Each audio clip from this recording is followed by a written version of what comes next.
Okay, now it's time to discuss some specific bar chord technique tips and ideas. So if you're struggling with bar chords, what I want is to share a handful of ideas that I know work, that make the biggest difference to people that are struggling with bar chords. These are things that I've taught to people for years and years. They're things that I've figured out that people struggle with, and maybe not all of these things I share will work for you, but I guarantee there'll be at least one that kind of clicks for you when you explore that. So if your bar chords aren't quite as clean as you want them to be, then hopefully one of these tips is going to work for you. Okay, tip number one is make sure that your wrist is further forward than you're used to playing with open chords. One of the biggest mistakes that I see people make is they're used to playing, like they might play a C shape like this, and then a G shape like this, a D shape like this. If you look at my forearm there, then you'll see that my forearm, if I'm playing a G shape, a D, a C, it's quite close to the neck a lot of the time. But when we play bar chords, we have to move our wrist forwards. A lot of people don't do that. They keep their wrist back here, and then they try and make the bar chord shapes like this, and they don't have enough reach. You have to bring your thumb down and move your wrist forwards. That's what gives you the reach. So if you look at my hand there, as I'm playing those shapes, can you see, like, there's not much of my wrist, or if you look at my thumb, there's not much behind the neck there. Most of it is in front of the guitar, and that's what we need, because that's what gives you the reach that you need to stretch out for those bar chords. Okay, next of all, make sure that you're pushing forwards with your thumb. Now, a lot of people, when they make a bar chord shape, they're great at pulling back with their fingers, like they'll pull back this way, but a lot of the time people don't push forwards with their thumb. Remember that you're trying to make a clamp here, so you need to push from both directions. Pushing forwards with your thumb means you have to push back less with your fingers. So if you can more evenly distribute that clamp, then a lot of people find that that really tightens up the bar chords for them. Okay, next it's about your finger position, your first finger. Now I'm going to come in close here. I'm trying to film this from my perspective so you can see, clearly. Now, what a lot of people think you need is for this finger to be really straight on the neck like this. But that's not how we actually play. When we play bar chords, our finger is ever so slightly curved, and also, can you see it's ever so slightly rotated? Now, it's not on its side. That's not what we're trying to do. What we are trying to do is it's not like this, it's like this. It's just rolled back ever so slightly. So we're playing the shape here with these fingers, but all I want you to look at here is this finger. Now, I hope you can see that that is just ever so slightly rolled back and slightly curved.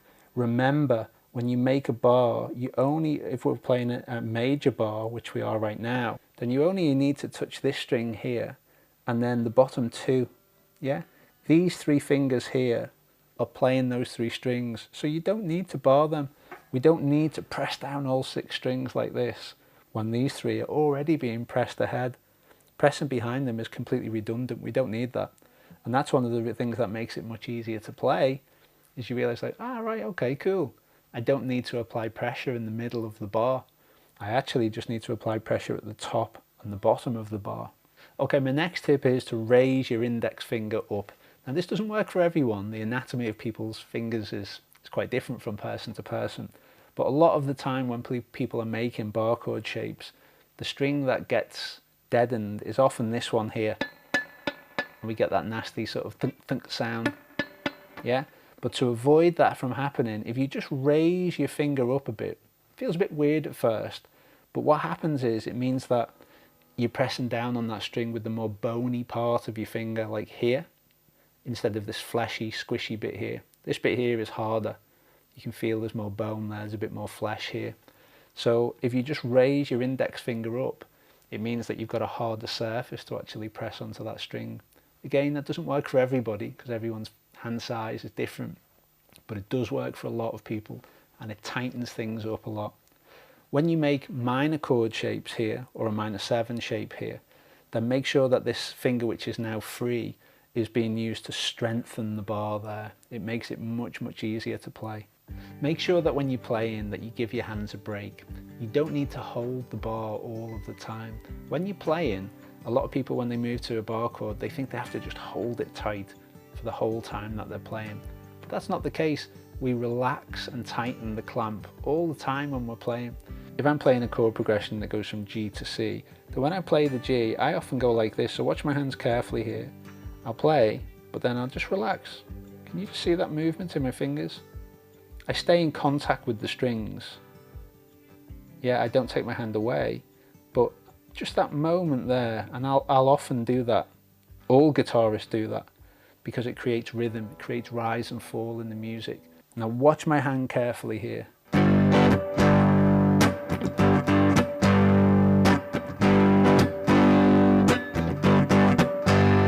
you see that?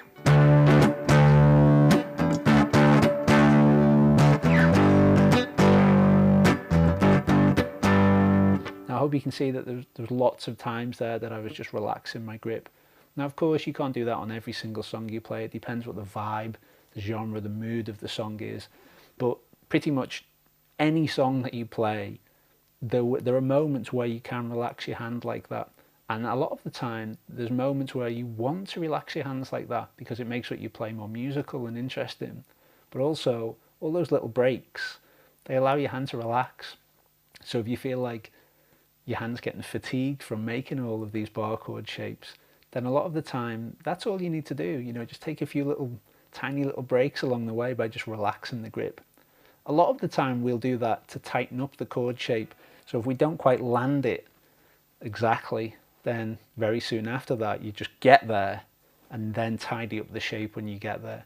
You know, as long as we hear that root note, you can get away with a lot of things going wrong further down as long as you land the root note first. Wherever you're going, remember, look ahead to the chord change before you play it. If you're going from G to C, as soon as you get the G right, your eyes should be looking at where the C is going to be. So your hand's down here playing the G, but your eyes are already looking here at the C because you know that's your destination, that's your target for the next move. Now I don't know why that works, but I just know that it does, and that I see a marked improvement in our students immediately when they start looking ahead to the new chord before they get there. I think it just gives you like, I don't know, a split second of time to prepare and for your hand-eye coordination to align so you can land the change more smoothly.